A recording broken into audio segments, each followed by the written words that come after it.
मग माझ्या आईची तब्येत एकदम खराब होती, इमर्जन्सी केस होती. लोकमान्यावरून इकडे पाठवलं. नंतर इथं आल्यानंतर एकदम इमर्जन्सी केस म्हणून ऑपरेशन केलं, लेकिन सक्सेसफुल झाला आणि चांगलं झाल्यामुळं आई इथं माझी आहे आणि इथं सगळं हॉस्पिटल चांगलं आहे, स्टाफ पण चांगला आहे. तिच्या आतडीला होल झालेला होता, त्याच्यामुळं इमर्जन्सी मध्ये लवकरात लवकर साईनाथ हॉस्पिटलवाल्यांनी ऑपरेशन केलं.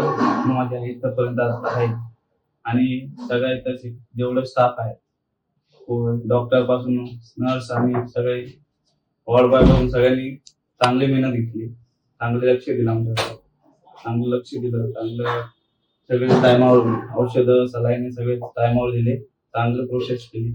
आता मला एकदम व्यवस्थित छान झालंय, जेवण वगैरे जातंय, गॅस बाहेर पडतंय.